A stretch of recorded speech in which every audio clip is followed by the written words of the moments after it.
नमस्कार दोस्तों, वीर तेजाजी क्लासेज कनवाणी में आप सभी का स्वागत है। आज हम कक्षा 10 की जो साइंस है उसको पढ़ेंगे। अभी अपने एग्ज़ाम है, 21 मार्च से साइंस का एग्ज़ाम है। तो उससे पहले जो अपने एक बार साइंस का रिवीजन है वो शानदार रिवीजन अपने करने जा रहे हैं। एक बार अपने शॉर्ट रिवीजन करेंगे जिसमें प्रत्येक पार्ट को एक बार अपने देखेंगे, उसमें से कौन से महत्वपूर्ण प्रश्न है जो आने वाले हैं। तो सबसे पहले अपने जो पहला पार्ट है, अपना जो केमिस्ट्री है, जो रसायन है, रसायन विज्ञान के बारे में दिन जो 1 से 4 तक पाठ है उनके बारे में पढ़ेंगे और शानदार तरीके से समझाने का प्रयास करेंगे। तो इसको ध्यान में रखते हुए अपने जो भी 10वीं क्लास के आपके भाई बहन हैं, आसपास में पड़ोस में जो भी छात्र हैं उन तक अपनी क्लास को पहुंचाइए और विज्ञान का अध्ययन है अपने शानदार तरीके से करेंगे। एक एक टॉपिक को बढ़िया तरीके से अपने देखेंगे और उसमें से कौन से महत्वपूर्ण प्रश्न है जो बन सकते हैं बोर्ड की परीक्षा में, तो उनसे संबंधित भी हम यहाँ पे पढ़ेंगे। तो अपने पहला जो लेसन है, जो अपना रासायनिक परिवर्तन वाला पहला जो लेसन है जहाँ पे रासायनिक अभिक्रियाएं हैं, तो उसको अपने पढ़ेंगे। तो सबसे पहले जो अपना 1 नंबर लेसन है उसके बारे में पढ़ेंगे, उसमें रासायनिक जो अभिक्रियाएं वो पढ़ेंगे। तो सबसे पहले जो पदार्थ होते हैं उनमें 2 प्रकार के परिवर्तन होते हैं। अपने कितने प्रकार के परिवर्तन होते हैं? 2 प्रकार के। यहाँ से एक क्वेश्चन आ सकता है भी, आपको निम्न में से क्वेश्चन दे देंगे, निम्न में से भौतिक परिवर्तन है और रासायनिक परिवर्तन है, छांटना है आपको कि कौन सा भौतिक परिवर्तन है और कौन सा रासायनिक परिवर्तन है।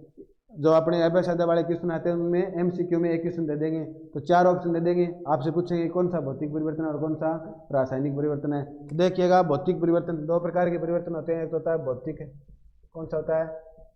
भौतिक परिवर्तन, और एक होता है रासायनिक परिवर्तन। कौन सा होता है? रासायनिक परिवर्तन। कौन सा होता है? रासायनिक परिवर्तन होता है। भौतिक परिवर्तन क्या होता है बेटा? ऐसा परिवर्तन पदार्थ के अंदर अपने ऐसा परिवर्तन कर दें जिससे कोई नया पदार्थ नहीं बने, पदार्थ वही रहे, उसकी केवल क्या हो, अवस्था चेंज हो, वो क्या होगा? भौतिक परिवर्तन होगा। तो भौतिक परिवर्तन किसे कहते हैं? ऐसा परिवर्तन जिससे कोई नया पदार्थ नहीं बने, पदार्थ वही रहे, केवल उसकी जो भौतिक अवस्थाएं होती है उन्हीं में बदलाव हो, तो क्या कहलाएगा? वो भौतिक परिवर्तन कहलाएगा। तो भौतिक जो अवस्थाएं होती है वो क्या होता है? उसकी आकार बदल दे, उसकी आकृति है, साइज और शेप है, उसको बदल दे, तो कौन सा होगा? भौतिक है परिवर्तन होगा। समझ में आई बात? तो भौतिक परिवर्तन क्या होता है? जिसमें भौतिक अवस्थाएं बदले, भौतिक अवस्था बदले, भौतिक अवस्था बदले, अवस्था बदले, नया पदार्थ नहीं बने, नया पदार्थ नहीं बने। अब भौतिक परिवर्तन में जो भौतिक अवस्था होती है वो क्या होती है? भौतिक अवस्था होती है आकार, आकृति, द्रव्यमान, ये सभी क्या होती है? भौतिक अवस्थाएं होती है। समझ बात? इसका उदाहरण जैसे सोने का पिघलना, सोने का पिघलना, सोने का पिघलना क्या है? भौतिक परिवर्तन है। एक मोस्ट इंपॉर्टेंट उदाहरण है मोमबत्ती का पिघलना, मोमबत्ती का पिघलना, मोमबत्ती का पिघलना, फिर है मोमबत्ती का पिघलना, फिर है कागज, लकड़ी, कागज, लकड़ी, फल, सब्जी आदि का, आदि को काटना, आदि के टुकड़े करना, आदि के टुकड़े करना, समझेंगे अपने इसको। फिर है रासायनिक परिवर्तन, आदि के टुकड़े करना, छोटे छोटे टुकड़े करना। फिर है पदार्थों की अवस्था में परिवर्तन, पदार्थों की अवस्था में परिवर्तन। फिर है मिश्र धातु का निर्माण,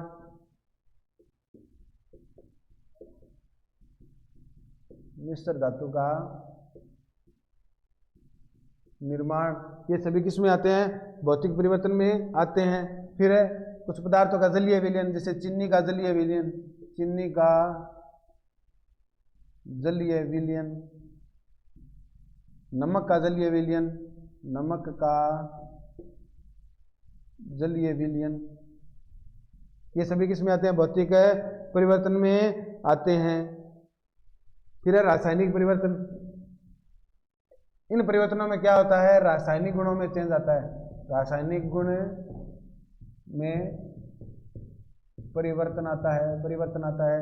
इसमें नया पदार्थ बनता है, नया पदार्थ का निर्माण, नए पदार्थ का क्या हो जाता है, निर्माण हो जाता है, यानी रासायनिक गुणों में चेंज आता है, नए पदार्थ का क्या हो जाता है, निर्माण हो जाता है। उदाहरण के रूप में दूध से क्या बन जाता है, दूध से दही बनना। इसमें पुनः पदार्थ को प्राप्त नहीं किया जाता, पुनः पदार्थ को प्राप्त नहीं कर सकते, प्राप्त नहीं कर सकते। फिर इसमें दहन आता है, दहन, दहन का अर्थ होता है जलाना। कोई भी वस्तु है उसको ऑक्सीजन की उपस्थिति में या वायु की उपस्थिति में जलाना क्या कहलाता है, दहन कहलाता है। तो दहन, दहन किसी भी वस्तु का करोगे वो किस में आएगा, रासायनिक परिवर्तन पे आएगा। फिर है संक्षारण, संक्षारण, संक्षारण किन का होता है भाई, संक्षारण जैसे लोहे पर जंग लगना, लोहे पर जंग लगना, लोहे पर जंग लगना, लोहे पर जंग लगेगा तो क्या बनेगा, Fe2O3, Fe2O3.X2O, ये इसका सूत्र है भाई। लोहे पर जंग लगने का सूत्र क्या है, Fe2O3.X2O। यहाँ पर जल की कितनी भी मात्रा हो सकती है, एक अणु भी हो सकता है, दो अणु भी हो सकते हैं, इसीलिए यहाँ पे क्या लगा है, X2O। तो ये सूत्र एग्जाम में पूछ सकते हैं, लोहे पर जंग लगने का सूत्र क्या होता है, Fe2O3.X2O। ये क्या है, लोहे पर जंग लगने का सूत्र है। और जंग किस पे लगती है भाई, जंग तांबे पे भी लगती है, तो तांबे पर यानी कॉपर पर जंग लगना। संक्षारण किसका होता है भाई, संक्षारण तांबे के बर्तनों में होता है ना, तांबे के बर्तनों में हरे रंग की परत, हरे रंग की परत, हरे रंग की परत आना। और ये किसके कारण होता है भाई, ये किसके कारण होता है, क्षारीय कॉपर कार्बोनेट के कारण होता है। तो इसका सूत्र क्या होगा भाई, CuOH की ऑल्टवाइस डॉट है CuCO3। देखिएगा ये हो गया अपना रासायनिक परिवर्तन। देखिएगा रासायनिक परिवर्तन किसे कहते हैं, रासायनिक गुणों में परिवर्तन, यानी पदार्थ के जो रासायनिक गुण होते हैं उनमें क्या हो जाता है, परिवर्तन। रासायनिक गुण यानी उनके रंगों में क्या जाता है, बदलाव, उनके स्वाद में भी क्या जाता है, बदलाव आ जाता है। तो उससे एक नया पदार्थ बनता है, यानी दो पदार्थों को हम मिलाएंगे और उनके बीच में विक्रिया करवाएंगे तो क्या बनेगा, नया पदार्थ बनेगा। तो नया पदार्थ बनता है, उसे क्या बोलते हैं, रासायनिक परिवर्तन।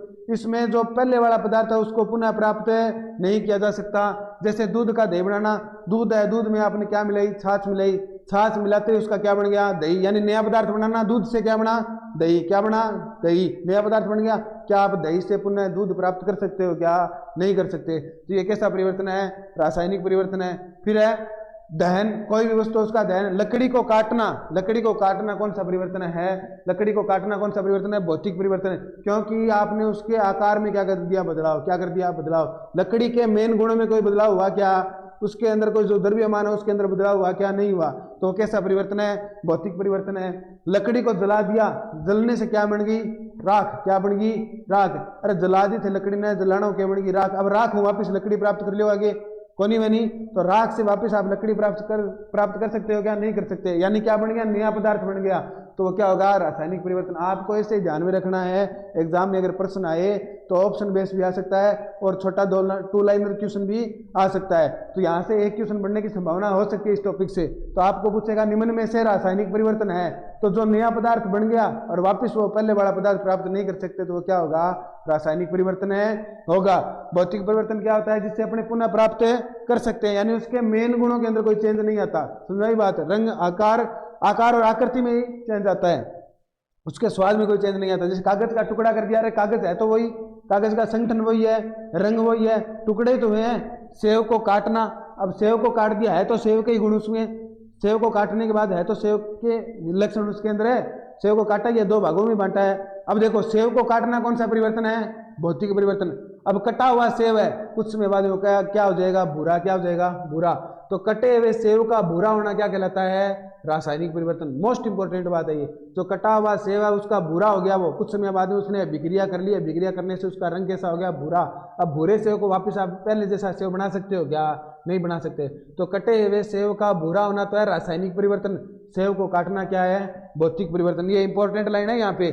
फिर है मोमबत्ती का पिघलना, मोमबत्ती का पिघलना कैसा परिवर्तन है भाई, भौतिक परिवर्तन है। मोमबत्ती का जो मोम है वो पिघलता है, तो पिघलने से उसके आकार में तो परिवर्तन हो रहा है, वो कैसा परिवर्तन है, भौतिक परिवर्तन। परंतु यहीं पर आपसे प्रश्न पूछ ले कि जो मोमबत्ती का जलना, मोमबत्ती को आप जलाओगे तो कैसा परिवर्तन है, रासायनिक परिवर्तन। कैसा परिवर्तन है, रासायनिक परिवर्तन। क्योंकि जब आप मोमबत्ती को जलाओगे, जलाने से उसमें जो धागा है वो जलेगा ना, और जलने के बाद उसकी क्या बनेगी, राख। अब राख से वापस आप धागा बना सकते हो क्या, नहीं बना सकते। तो क्वेश्चन ऐसे आ सकता है, इंपॉर्टेंट लाइन है ये। मोमबत्ती का जलना तो है रासायनिक परिवर्तन, और मोमबत्ती का पिघलना क्या है, भौतिक परिवर्तन। तो रासायनिक परिवर्तन और भौतिक परिवर्तन समझ में आए क्या। अब लोहे पर जंग लगना, लोहे पर जंग लगने की क्रिया कैसे होती है। मान लो लोहा है, लोहा आपने बाहर रख दिया, या अपना लोह है, लोह की गाटर वगैरह आप बाहर रख दिया। तो लोहे को जैसे आपने बाहर रखा, बाहर रखते ही बाहर क्या है भाई, वायु। क्या है, वायु। और वायु में क्या होती है, आर्द्रता। क्या होती है, आर्द्रता होती है। और आर्द्रता किसके कारण होती है, जल के कारण होती है। किसके कारण होती है, जल के कारण। लोहा होता क्या है, फेरस। क्या होता है, फेरस। अब ई होता है, साथ में क्या है, वायु। तो लोहा किससे अभिक्रिया कर लेगा, वायु से। वायु किसको बोलते हैं, ऑक्सीजन को ही तो बोलते हैं। तो वायु से अभिक्रिया कर लेगा। साथ में वायु में क्या है, जल। क्या है, जल। तो साथ में जल के अणुओं से क्या कर लेगा, अभिक्रिया। क्या कर लेगा, अभिक्रिया।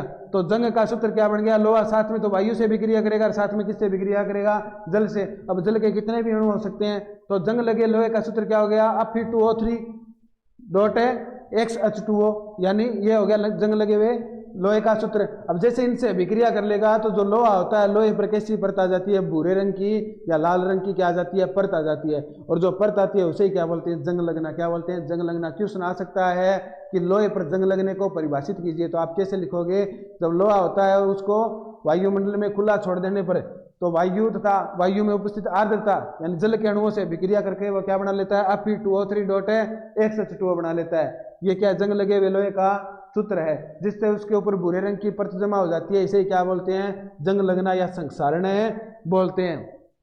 समझ में आई क्या बात है। अब इसे क्या बोलते हैं, संक्षारण बोलते हैं। दूसरा है तांबे के जो बर्तन होते हैं, आपने देखा होगा जो तांबा होता है, तांबे के बर्तनों में हरे रंग की परत जमा हो जाती है। तांबा होता है उसके ऊपर हरे रंग की परत जमा हो जाती है। अपनी भाषा में बोला अपन काट अणु, यानी बर्तन के ऊपर काट को नहीं आ जाएगी, काट को क्या बोलते हैं, संक्षारण बोलते हैं। तो तांबे के बर्तनों पर हरे रंग की क्या आ जाती है, परत आ जाती है। वो किसके कारण आती है, जो तांबा होता है। तांबे का सूत्र क्या होता है भाई, कॉपर। आपको 1 से 30 तक तो सूत्र याद होने चाहिए। तो तांबे का सूत्र होता है कॉपर। कॉपर किससे अभिक्रिया कर लेगा, कॉपर तांबे का जो कॉपर होता है वो किससे अभिक्रिया करेगा, जल से अभिक्रिया करेगा।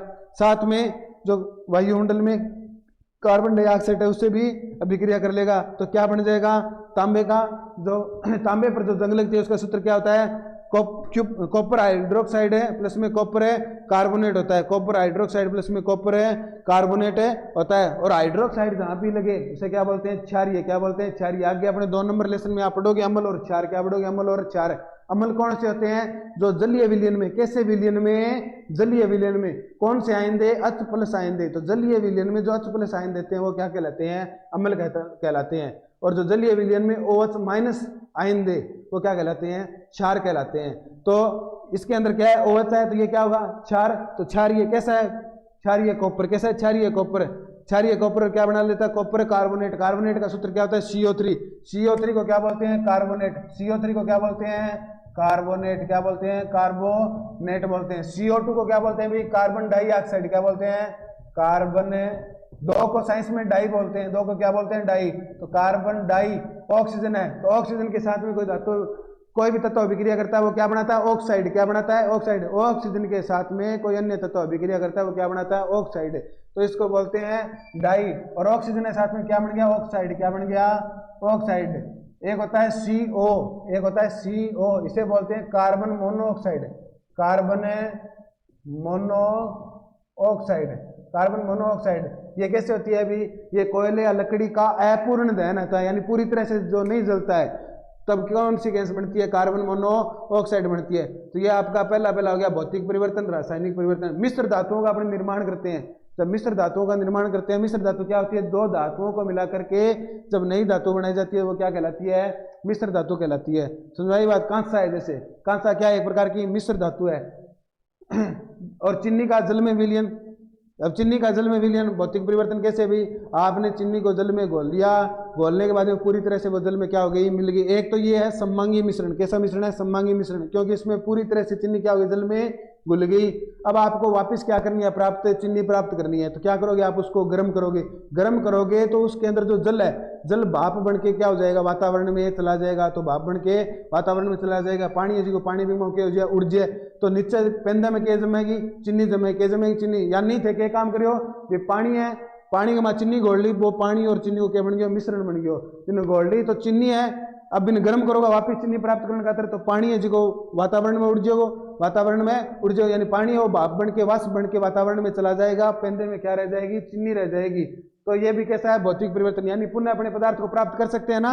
इसी प्रकार नमक का जलीय विलयन है, तो नमक का जलीय विलयन है। अब आप नमक को जल में डालोगे तो पूरी तरह से वो घुल जाएगा, परंतु जब उसको आप गर्म करोगे तो पानी वाष्प बन के चला जाएगा, नमक है जम जाएगा, नीचे पेंदे में रह जाएगा। तो यह भी कैसा परिवर्तन है, भौतिक परिवर्तन है। फिर पदार्थों की अवस्था चेंज, जैसे जल है, जल की अवस्था में आप चेंज करोगे और वापस पुनः जल को भी प्राप्त कर सकते हो। तो पदार्थों की अपने अवस्था चेंज कर देंगे तो वो भी किस प्रकार का परिवर्तन है, भौतिक परिवर्तन है। जैसे जल है, बर्फ है, बर्फ भी पानी है। बर्फ का सूत्र क्या होता है, अरे 3 सूत्र आपको पता होने चाहिए, 3 सूत्र आपको पता होने चाहिए। यहां तक किसी को कोई दिक्कत है क्या, भौतिक परिवर्तन और रासायनिक परिवर्तन क्या है, समझ लोगे सभी। भौतिक परिवर्तन और रासायनिक परिवर्तन यहां से सभी समझ लोगे क्या। आपसे सूत्र पूछ ले कि लोहे पर जंग लगने का सूत्र बताइए, तो क्या होगा, आप E23.xs2 ये सूत्र पूछ सकते हैं, तो आपको ध्यान होना चाहिए फॉर्मूला। फिर है तांबे पर के बर्तनों में हरे रंग की परत जमा हो जाती है, तो किस प्रकार की अभिक्रिया, रासायनिक अभिक्रिया। कैसी अभिक्रिया, रासायनिक अभिक्रिया। इसका सूत्र लिखिए, तो सूत्र क्या होगा, क्या होगा, क्षारीय कॉपर ऑक्साइड, यानी कॉपर की अभिक्रिया, कॉपर के साथ में क्या होगा, OH, तो CuOH होल ट्वाइस डॉट है CuCO3, इसे बोलते हैं कॉपर कार्बोनेट। तो ये होगी तांबे पर जंग लगने की अभिक्रिया या फिर सूत्र।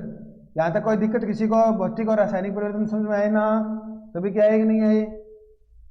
और दहन किसी भी पदार्थ का, दहन करते हैं जलाना, चाहे आप CNG गैस को जलाओ, चाहे PNG गैस को जलाओ, चाहे आप LPG को जलाओ, चाहे आप लकड़ी को जलाओ, जब जलाओगे तो ये कैसी अभिक्रिया होगी, रासायनिक अभिक्रिया। अरे किसी वस्तु को जलाने के बाद में पुनः प्राप्त कर सकते हैं क्या, नहीं कर सकते। और जिस पदार्थ को पुनः प्राप्त नहीं कर सकते वो कैसी अभिक्रिया होती है भाई, रासायनिक अभिक्रिया होती है। कैसी अभिक्रिया होती है, रासायनिक अभिक्रिया होती है। अगर बच्चों समझ में आए तो कमेंट कीजिए, लाइक कीजिए और अपनी क्लास को ज्यादा से ज्यादा शेयर कीजिए। 10th क्लास की पूरी साइंस यहाँ पे करवाएंगे, बढ़िया तरीके से साइंस करवाएंगे, आपको एक्स्ट्रा पैसे खर्च करने की आवश्यकता नहीं पड़ेगी। देखिएगा जल, जल का सूत्र H2O, क्या होता है, H2O होता है कि नहीं होता। जल की 3 अवस्थाएं होती है।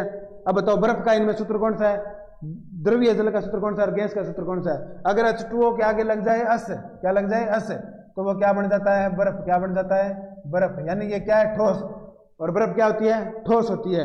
H2O के आगे लग जाए जी, तो ये हो जाती है गैस। क्या हो जाती है, गैस, यानी भाप। जो गर्म भाप होती है ना, भाप, उस भाप का सूत्र ये हो गया।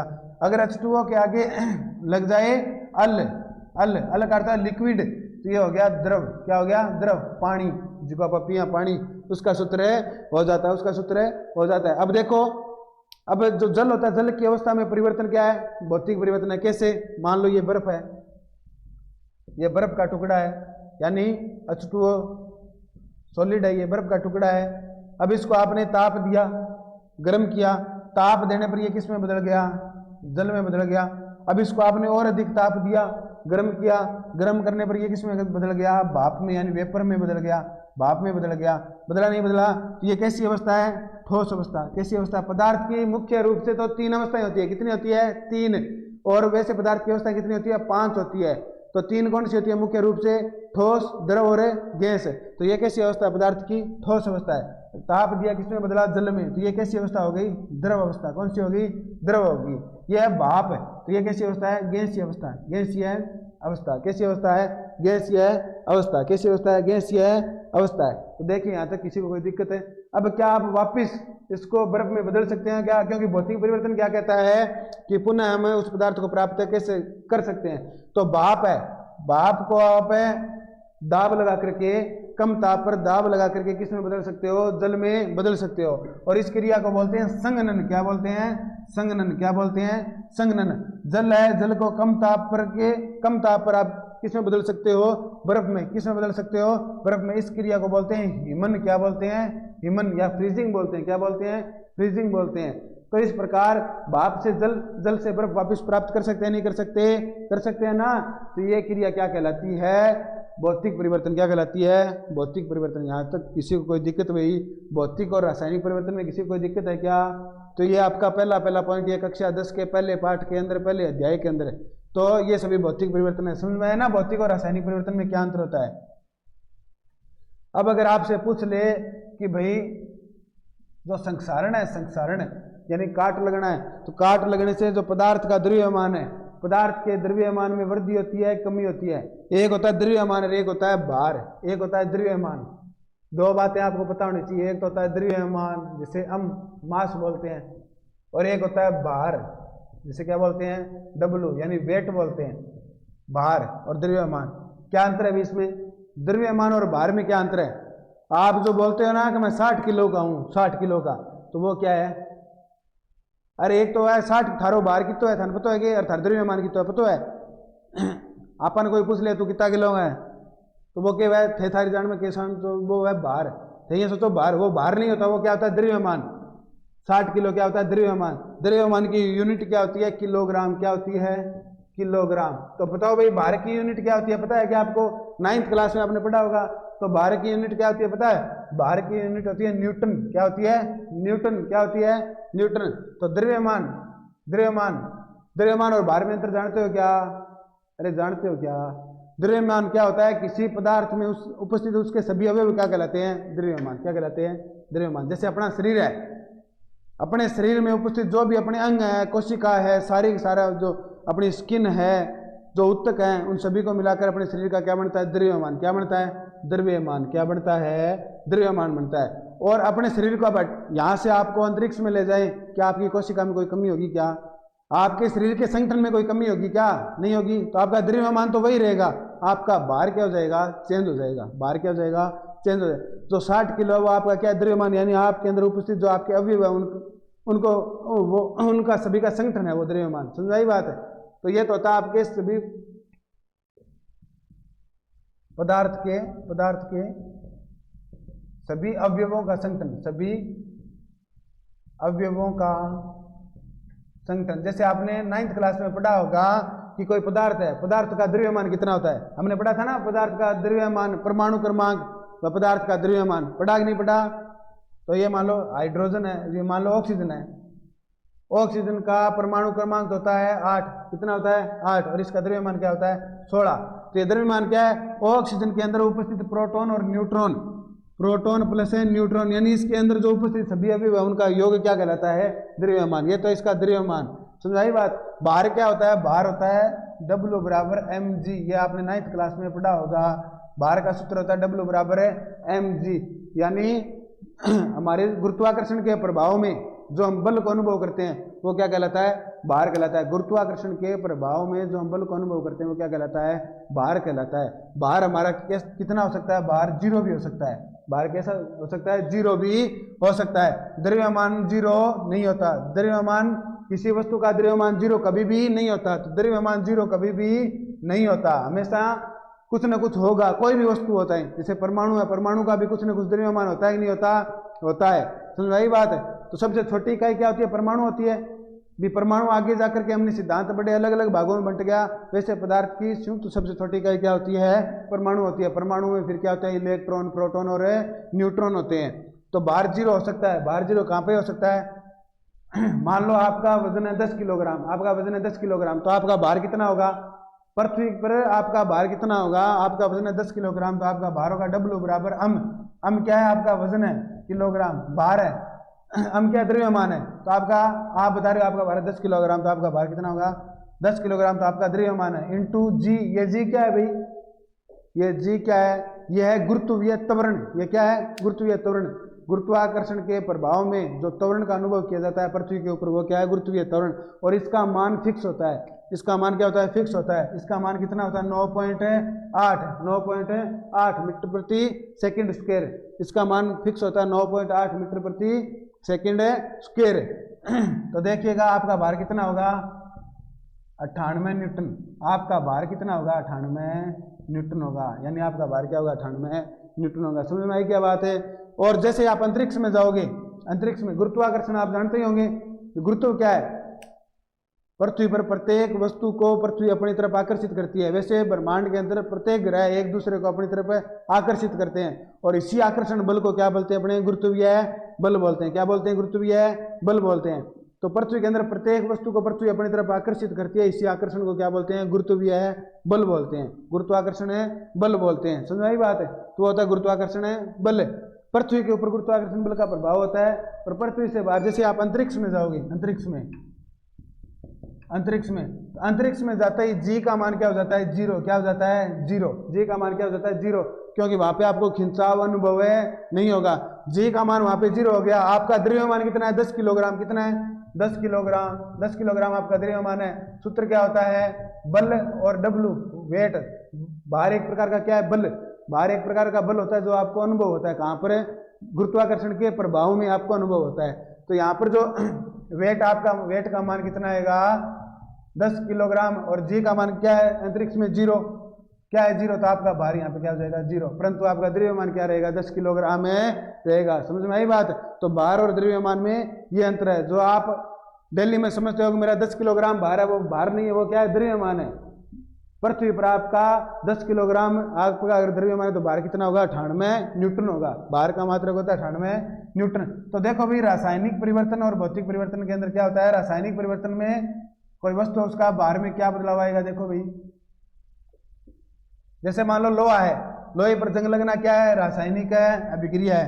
तो लोहे पर जंग लगना रासायनिक अभिक्रिया है, लोहे पर जंग लगना रासायनिक अभिक्रिया है। तो उसके द्रव्यमान में क्या बदलाव आएगा? द्रव्यमान उसका क्या रहेगा? अपरिवर्तित। क्या रहेगा? अपरिवर्तित रहेगा। परंतु उसका भार क्या हो जाएगा? भार उसका बढ़ेगा। भार में क्या होगी? भार में वृद्धि होगी। भार में वृद्धि हो जाएगी। ये आपको पॉइंट याद है रखने हैं। ये तो हो गए भी अपने रासायनिक परिवर्तन और भौतिक परिवर्तन। यहाँ तक कोई दिक्कत है? ये पहले पाठ का क्या हो गया? परिचय हो गया, रासायनिक परिवर्तन और भौतिक परिवर्तन। यहाँ तक कोई समस्या भाई? आगे अपने अब पढ़ेंगे रासायनिक अभिक्रियाएं, जो सबसे मोस्ट इंपॉर्टेंट है। इस पाठ से क्या आएगी? रासायनिक अभिक्रियाएं आएगी। यानी 1 से 4 नंबर तक जो पाठ है उसमें आपको रासायनिक अभिक्रियाएं याद करनी है। नंबर आपको अभिक्रिया के ही मिलेंगे, ओरिजिनली नंबर जो आपको मिलेंगे वो रासायनिक अभिक्रिया के मिलेंगे। तो रासायनिक अभिक्रियाओं वाला पोर्शन अब हम पढ़ेंगे। रासायनिक अभिक्रियाएं क्या पढ़ेंगे भाई? रासायनिक अभिक्रियाएं पढ़ेंगे। आपका पाठ का नाम भी क्या है? रासायनिक अभिक्रिया। रासायनिक अभिक्रिया वाला हम पोर्शन है पढ़ेंगे। क्या होती है रासायनिक अभिक्रिया? जब दो पदार्थ आपस में क्रिया करते हैं, दो पदार्थ क्रिया करके नया पदार्थ बनाएंगे, नया पदार्थ बनाते हैं, तो उनके मध्य होने वाली क्रिया, तो उनके मध्य होने वाली क्रिया क्या कहलाएगी? रासायनिक अभिक्रिया। क्या कहलाएगी? रासायनिक अभिक्रिया। यहाँ पे आपको श्योरिटी करवाया जाएगा, क्योंकि अभी परीक्षा के दिन आपके क्या है? नज़दीक है। जैसे जल है, हाइड्रोजन का दहन, क्या एक प्रकार की रासायनिक अभिक्रिया। दहन का अर्थ होता है ऑक्सीजन की उपस्थिति में जलना। प्रश्न में कट्ठे भी दहन नाम आ जाए, दहन को नाम के उसी भी अभिक्रिया की साथ होगी, ऑक्सीजन के साथ है। कोई भी पदार्थ को दहन दे दिया है, बिंगो अर्थ हुआ वो ऑक्सीजन के साथ क्या करवानी है? अभिक्रिया करवानी है। तो हाइड्रोजन है H2 प्लस में इसकी अभिक्रिया किसी होगी O2, तो O2 से अभिक्रिया करवाने पर क्या बनेगा? H2O, यानी क्या बनता है? जल। तो जल का निर्माण कैसे होता है भाई? पता है क्या आपको? H2O का निर्माण कैसे होगा? H2O का निर्माण होगा हाइड्रोजन के दहन से। हाइड्रोजन के दहन से किसका निर्माण होगा? H2O का। आई बात सुन, ये क्या बनेगी? वाष्प बनेगी। क्या बनेगी? वाष्प। इसी प्रकार कोयला है, लकड़ी, आपने घर में लकड़ी है, लकड़ी में क्या होता है? कार्बन। उसको आपने क्या कर दिया? जला दिया। अभी क्या लगा थे? आग लगा दी, यानी बिना जला दियो। जलाने का तो किसी गैस से ही है? ऑक्सीजन। जट्ठा भी जलाने को नाम आ जाए, दहन को नाम आ जाए, बटा किसी गैस होगी? ऑक्सीजन। तो कार्बन को आपने जला दिया ऑक्सीजन की उपस्थिति में, तो क्या बन गया? CO2। क्या बन गया? CO2। इसे बोलते हैं कार्बन ऑक्साइड। क्या बोलते हैं? कार्बन ऑक्साइड, ऑक्साइड क्या बोलते हैं, कार्बन है ऑक्साइड है। ये तो हो गया पूर्ण दहन, यानी वो पूरी तरह से जल गया, पूर्ण दहन। कई बार क्या होता है अपूर्ण दहन होता है, यानी पूरी तरह से नहीं जलता। तो पूरी तरह से नहीं जलता तो कार्बन और ऑक्सीजन की अभिक्रिया पूरी तरह से नहीं जलेगा तो बनती है वहां पे कार्बन है मोनोऑक्साइड, इसे बोलते हैं कार्बन मोनोऑक्साइड, एक प्रकार की विषैली गैस होती है। कार्बन है मोनोऑक्साइड, ऑक्साइड पूरी तरह से क्यों नहीं जलती है, क्योंकि इसको ऑक्सीजन की पूरी पर्याप्त आपूर्ति नहीं होती, पर्याप्त आपूर्ति नहीं होती। तो किस गैस का निर्माण होता है, कार्बन मोनोऑक्साइड का। किस गैस का निर्माण होता है, कार्बन मोनोऑक्साइड का। ये कैसी अभिक्रिया है, अपूर्ण दहन की अभिक्रिया, अपूर्ण दहन, यानी ये पूरी तरह से नहीं जला। कौन नहीं जला, कार्बन नहीं जला। यहाँ तक किसी को कोई दिक्कत है, समझ भाई क्या बात है। ये होता है रासायनिक अभिक्रिया के बारे में। फिर आपसे पूछ लेंगे अभिकारक उत्पाद आपको पता होना चाहिए।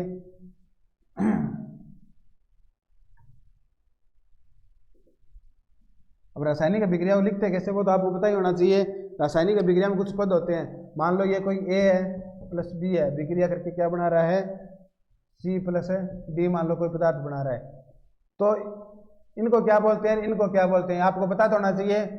तो ये तो होते हैं अभिकारक, अभिकारक जो अभिक्रिया करते हैं। अभिकारक कौन से, जो अभिक्रिया करते हैं। और ये होता है उत्पाद, जो अपने को प्राप्त करना होता है, जिसके लिए हम अभिक्रिया करवा रहे हैं, जो हम चाहते हैं वो क्या होता है, उत्पाद। और जो ये बीच में निशान होता है, ये तीर का निशान, ये क्या व्यक्त करता है, अभिक्रिया की दिशा।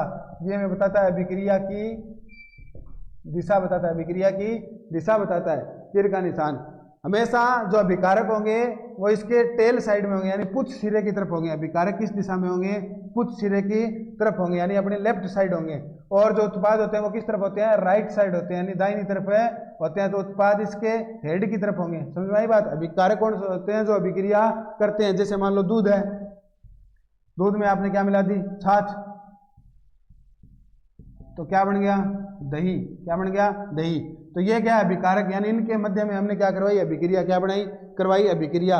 अभिक्रिया करने से हमको जो चाहिए था, क्या चाहिए था, दही, तो वो हमारा क्या होगा, उत्पाद, यानी हमारा क्या होगा, प्रोडक्ट। क्या होगा, प्रोडक्ट। तो पूछ लेंगे अभिकारक किस तरफ लिखे जाते हैं, बाईं तरफ लिखे जाते हैं, अलग यानी लेफ्ट हैंड साइड लिखे जाते हैं, या फिर एरो के निशान के पीछे लिखे जाते हैं। तीर का निशान है वो क्या काम करता है, अभिक्रिया की दिशा बताता है। उत्पाद है तीर के निशान के राइट साइड में लिखे जाते हैं। ये हमारे, इनको क्रिया फल भी बोलते हैं, इनको क्या बोलते हैं, क्रिया फल बोलते हैं, या इसको क्या बोलते हैं, उत्पाद बोलते हैं। आई बात सुनने। और ये होता है रिएक्टेंट, इनको क्या बोलते हैं, अभिकारक बोलते हैं।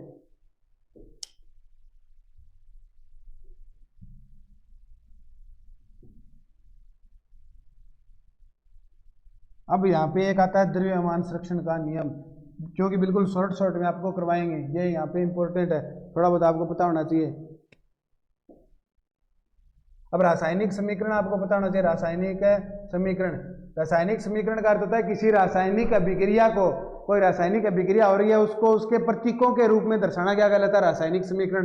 तो रासायनिक अभिक्रिया को, रासायनिक अभिक्रिया को उसके प्रतीकों के रूप में, प्रतीकों के रूप में दर्शाना, दर्शाना क्या कहलाता है, रासायनिक समीकरण। क्या कहलाता है, रासायनिक समीकरण। रासायनिक अभिक्रिया के अंदर जो पदार्थ उपस्थित होते हैं उन पदार्थों को प्रतीकों के रूप में दर्शाना क्या कहलाता है, रासायनिक समीकरण कहलाता है। जैसे हाइड्रोजन प्लस क्लोरीन, क्लोरीन क्या बनेगा भाई, हाइड्रोजन क्लोराइड। क्या बनेगा, हाइड्रोजन क्लोराइड। अब इसको रासायनिक समीकरण बनाने के लिए इसको अपने प्रतीक में दर्शा देते हैं। हाइड्रोजन का प्रतीक क्या होता है, H2, क्लोरीन का प्रतीक क्या होता है, Cl2। क्या बनेगा, HCl। क्या बनेगा, HCl। इसे क्या बोलते हैं, हाइड्रोक्लोरिक अम्ल। मोस्ट इंपोर्टेंट है, हाइड्रोक्लोरिक अम्ल। क्या बोलते हैं इसको, हाइड्रोक्लोरिक अम्ल। अरे ये अम्ल अपने शरीर में पाया जाता है, ठंडा है कि घट पाया जाए, वो अम्ल अपने शरीर में पाया जाए, घट पाया जाए अमाशय में। कहाँ पे, हमारे पेट में पाया जाता है। कहाँ पर है, पेट में, यानी अमाशय में पाया जाता है, अमाशय में पाया जाता है। और भोजन के पाचन में क्या होता है, ये सहायक होता है। सबसे तेज अम्ल होता है ये, भोजन के पाचन में क्या होता है, सहायक होता है। समझाई बात है, इसीलिए इसको पाचक अम्ल भी बोलते हैं। अगर हमारे पेट में इसकी मात्रा अत्यधिक हो जाए तो हमें क्या हो जाती है, एसिडिटी। क्या हो जाती है, एसिडिटी, यानी अपने पेट में क्या बन जाए, तेजाब बन जाए। समझ में आई क्या बात? ये इतना तेज होता है, अगर इसके अंदर अपने ब्लेड रखते तो ये ब्लेड को भी गला दे, इतना भयंकर तेज अमल होता है HCl अमल, जो कहाँ पे पाया जाता है? हमारे अमाशय में या पेट में पाया जाता है, जो भोजन के पाचन में सहायक है। तो रासायनिक समीकरण क्या हो गई? रासायनिक अभिक्रिया में जो पदार्थ भाग लेते हैं उनको उनके प्रतीकों के अनुसार दर्शाना क्या कहलाता है? रासायनिक समीकरण कहलाता है, रासायनिक समीकरण कहलाता है। अब है रासायनिक अभिक्रिया का संतुलन। यहाँ से एक प्रश्न आ सकता है, भी निम्न अभिक्रिया को संतुलित कीजिए, निम्न अभिक्रिया क्या कीजिए? संतुलित कीजिए। तो रासायनिक जो संतुलन होता है वो किसके सिद्धांत पर कार्य करता है? भी एक नियम आता है द्रव्यमान संरक्षण का नियम, द्रव्यमान संरक्षण का नियम, इंग्लिश में बोलते हैं mass conservation, law of the mass conservation, English में इसको बोलते हैं the law of mass conservation, द्रव्यमान संरक्षण का नियम। ये क्या कहता है भाई? ये कहता है कि किसी अभिक्रिया में भाग लेने वाले, यानी मान लो कोई अभिक्रिया, उसमें भाग लेने वाले अभिकारकों का द्रव्यमान, अभिकारकों का द्रव्यमान उत्पादकों के द्रव्यमान के हमेशा क्या रहता है? समान रहता है। यानी ये कहता है कि कोई रासायनिक अभिक्रिया है, उसमें उपस्थित जो अभिकारक है उनका द्रव्यमान और जो उत्पाद है उनका द्रव्यमान हमेशा क्या रहता है? बराबर रहता है। न तो द्रव्यमान को घटाया जा सकता है, नहीं द्रव्यमान को बढ़ाया जा सकता है। इसका अर्थ क्या हुआ? मान लो आपने यहाँ पे क्या ले लिया? 100 ml दूध ले लिया, 100 ml क्या ले लिया? दूध, और 10 ml यहाँ पे छाछ ले ली, क्या ले ली? छाछ ले ली।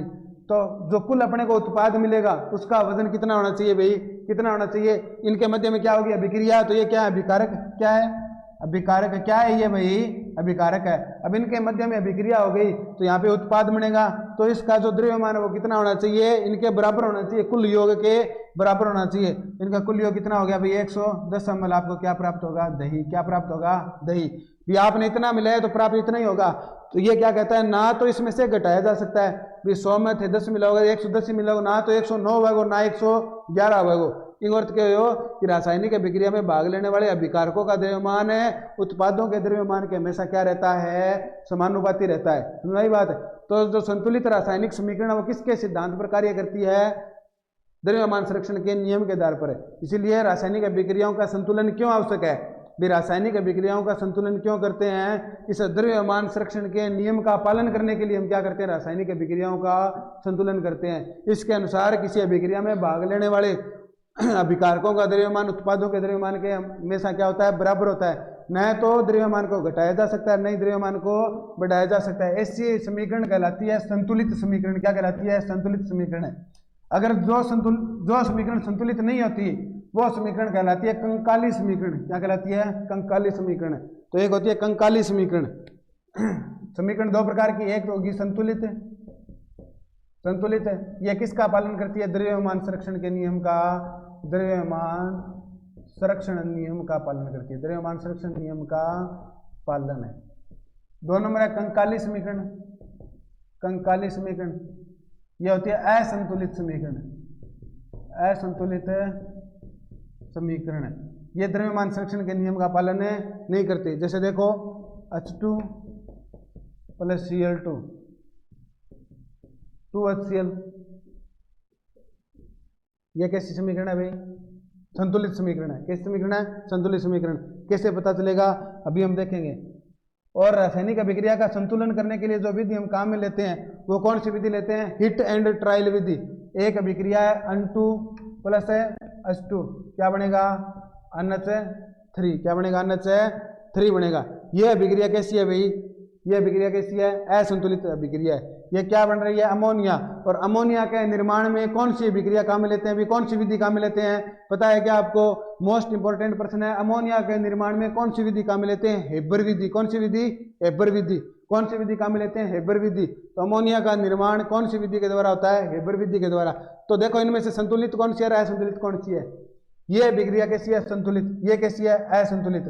संतुलित अभिक्रिया के लिए हम एक मेथड काम में लेते हैं जिसका नाम है हिट एंड ट्रायल मेथड।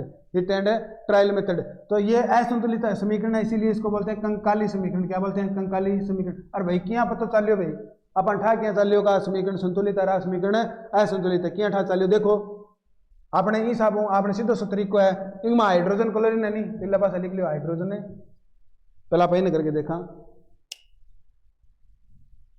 संतुलित करने का कैसे पता चला? हाइड्रोजन है नहीं, इला पास हाइड्रोजन लिख लियो, इला पास एक क्लोरीन है नहीं, इन्हें क्लोरीन लिख लियो। अब रफ काम हो इनके पास अभी हाइड्रोजन क्लोरीन है नहीं, इनके पास हाइड्रोजन लिख लो, इनके पास है क्लोरीन लिख लो। इन्हें देखो कितना है हाइड्रोजन, हाइड्रोजन हट कितना है 2, कितना है इनका पग में नहीं संख्या, पग में संख्या इसकी हटा जुड़ेगी और 28 संख्या होगी बिंगो ही संख्या के साथ क्या होगा गुण होगा। मान लो 1 है, कोई संख्या यहाँ पे नहीं है, इसका अर्थ होता है यहाँ पे क्या है 1 है, तो इसका इस संख्या से क्या होता है गुणा होता है। और मान लो यहाँ पे कोई संख्या है, मान लो यहाँ पे 2 है, तो इसका इससे क्या होगा गुणा, तो इसका अर्थ हो गया यहाँ पे हाइड्रोजन क्या है 4, क्या है 4 है। और कोई संख्या नहीं, इसका अर्थ है 1, तो 1 का 2 से गुणा करेंगे तो क्या आएगा 2, तो यहाँ पे हाइड्रोजन कितने हैं 2 है। यहाँ पे क्लोरीन कितने हैं 2 है, कितने हैं 2, यानी पेड़ में जो संख्या होगी वो क्या होगी इसकी खुद की संख्या होगी। इसे बोलते हैं वैसे रस समीकरण मितीय गुणांक, स्टोइकियोमेट्री गुणनफल बोलते हैं इसको, रस समीकरण मितीय गुणांक बोलते हैं, जो इनके पैरों में जो संख्या होती है इसको, समझ आई बात है। तो ये संख्या कितनी है 2, यानी यहाँ पे क्लोरीन कितनी है 2। यहाँ पे देखो अब यहाँ पे जो संख्या होगी, यहाँ पे संख्या होगी ये पूरी यौगिक की संख्या होगी, ये 2 है, ये इसका भी है और इसका भी है।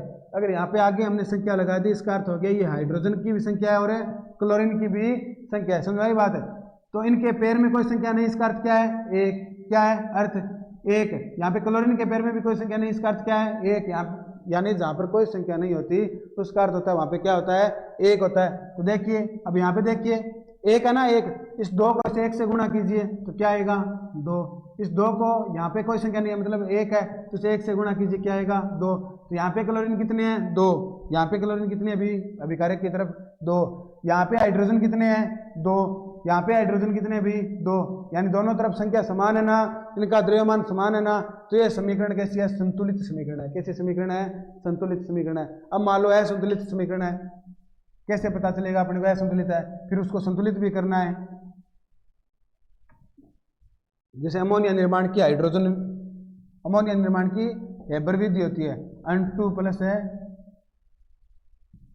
H2 क्या बन गया NH3, अपना तो वही तरीका।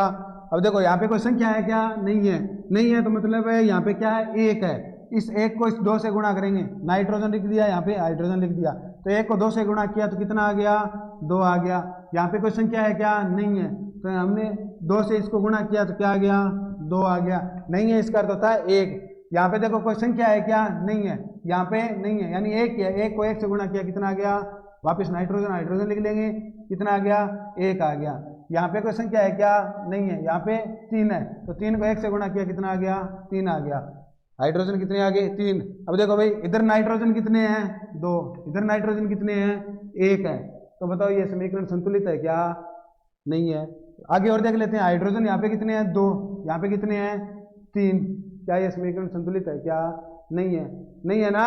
तो आगे देखो यहाँ पे हाइड्रोजन 2 है ना और यहाँ पे नाइट्रोजन भी 2 है, दोनों तरफ 2 2 है, तो अपने क्या कर देते हैं इसको संतुलित करने के लिए ऐसी संख्या से गुणा कर देते हैं जिससे ये क्या हो जाए संतुलित हो जाए, क्या हो जाए संतुलित हो जाए। थोड़ा सा तो आपको दिमाग लगाना पड़ेगा।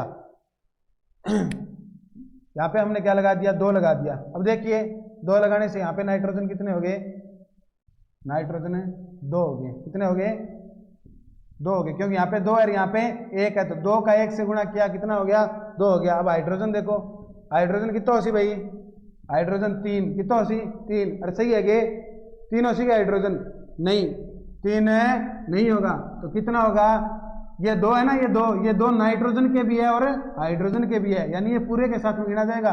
तो इस 3 को हम 2 से गुणा करेंगे तो हाइड्रोजन कितने हो गए 6 हो गए, उत्पाद की तरफ हाइड्रोजन कितने हो गए 6 हो गए। इधर देखो नाइट्रोजन कितने हैं भाई 2, कितने हैं 2, क्योंकि यहाँ पे कोई संख्या नहीं, इसका मतलब है यहाँ पे कितनी संख्या है 1, तो 1 को 2 से गुणा किया नाइट्रोजन कितने हैं 2।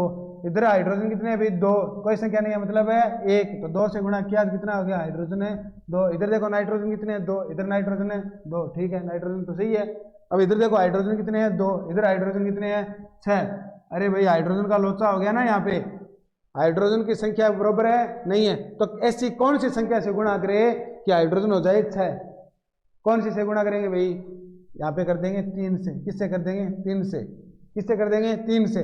जो भी संख्या आप लगाओगे वो हमेशा कहाँ पे लगाओगे इस तरफ लगाओगे, तो 3 को 2 से गुणा किया तो यहाँ पे हाइड्रोजन कितने आ गए 6, कितने आ गए 6। अब देखो यहाँ पे नाइट्रोजन कितने हैं 2, यहाँ पे कितने हैं 2, यहाँ पे हाइड्रोजन कितने हैं 6, यहाँ पे हाइड्रोजन कितने हैं 6, तो ये हमारी अभिक्रिया क्या हो गई संतुलित, क्या हो गई संतुलित हो गई, क्या हो गई संतुलित। इस प्रकार से आपको अभिक्रिया को संतुलित करना है। यहाँ पे देखना है पेपर में संतुलित की भी अभिक्रिया भी आ सकती है, आपको पता है ऐसे करना है भी। एक तरफ आप लिख लोगे, जैसे मान लो HCl है, H प्लस है Cl, H2 प्लस है Cl2, क्या बन गया HCl, 2HCl।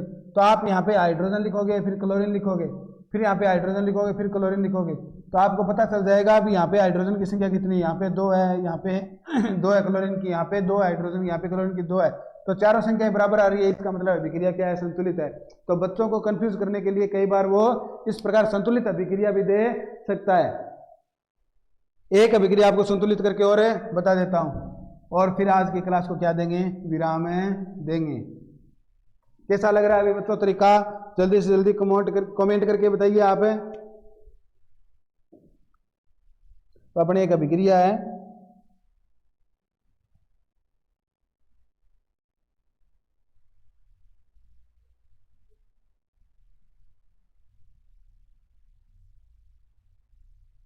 एक अभिक्रिया देखो, हाइड्रोजन साइनाइड HCN, इसको बोलते हैं हाइड्रोजन साइनाइड, प्लस में अभिक्रिया करवाते हैं कॉपर सल्फेट से। इससे करवाते हैं कॉपर सल्फेट से। Cu को कॉपर बोलते हैं, जहां पर भी सल्फेट आ जाए, SO4 आ जाए तो वो कहलाएगा सल्फेट। अगर हाइड्रोजन के साथ में SO4 आ जाए तो क्या कहलाएगा, सल्फेट कहेगा, हाइड्रोजन सल्फेट कहलाएगा। आई बात समझे, जो सल्फ्यूरिक अम्ल होता है H2SO4, तो इसकी अभिक्रिया करवाएंगे तो क्या बनेगा भाई, क्या बनेगा H2SO4 यानी सल्फ्यूरिक अम्ल बनेगा। इसको क्या बोलते हैं, सल्फ्यूरिक अम्ल बोलते हैं। प्लस में क्या बन जाएगा CuCN2, ये अपने अभिक्रिया होगी। अब देखो इसका पता लगाते हैं, थोड़ी बड़ी भी है, देख लेते हैं। यहाँ पे हाइड्रोजन कितने हैं, 1, CN कितने हैं, CN कितने हैं, 1 है। यहाँ पे थोड़ा सा आपको दिखाई नहीं दे रहा होगा, यहाँ पे लिख लेते हैं अपने, यहाँ पे लिख लेते हैं। एक तो बनेगा आपका यहाँ पे H2SO4, प्लस में एक बनेगा CuCN2। तो देख लीजिए यहाँ पे हाइड्रोजन कितने हैं, 1, CN कितना है, 1, प्लस में कॉपर भी कितना है, 1, और SO4 यानी सल्फर कितना है भाई, सल्फर 1 है। ऑक्सीजन कितने हैं, 4 है। ऑक्सीजन कितने हैं, 4 है। ये यहाँ का हो गया। यहाँ का लेखा जोखा देख लेते हैं। हाइड्रोजन यहाँ पे कितने हैं, 2, कितने हैं, 2, कितने हैं, 2। सल्फेट कितना है यहाँ पे, 1। ऑक्सीजन कितना है यहाँ पे, 4, कितना है, 4। यहाँ पे देखिए फिर कॉपर यहाँ पे कितना है, 1। CN अब देखो पैर में जो संख्या होगी ना वो सिर्फ और सिर्फ किसकी होगी, इसकी होगी। ये इसके पैर में है, और इसको क्या बोलते हैं, होल, ब्रैकेट में ना, इसीलिए इसको बोलते हैं होल। और यहाँ पे 2 आ गया, इसको बोलते हैं ट्वाइस, यानी साइनाइड की ट्वाइस है, कॉपर साइनाइड। CN यहाँ पे कितने हैं, 2, कितने हैं, CN कितने हैं, 2। यहाँ पे देखो हाइड्रोजन यहाँ पे कितना है, 1, यहाँ पे कितना आ गया, 2, यानी ये हाइड्रोजन संख्या बराबर नहीं है। CN यहाँ पे कितना है, 1, यहाँ पे CN कितना आ गया, 2, यानी CN क्या भी यहाँ पे क्या है, लोचा है। यहाँ पे कॉपर 1 है, यहाँ पे कॉपर 1 है, ठीक है, बराबर है सिस्टम। यहाँ पे सल्फर 1 है, यहाँ पे सल्फर 1 है, ठीक है, यहाँ पे बराबर है। ऑक्सीजन 4 है, ऑक्सीजन 4 है, बराबर है। दिक्कत कहाँ पे आ रही है, हाइड्रोजन और साइनाइड में। हाइड्रोजन की यहाँ पे संख्या 1 है, होनी कितनी चाहिए थी, 2 होनी चाहिए थी।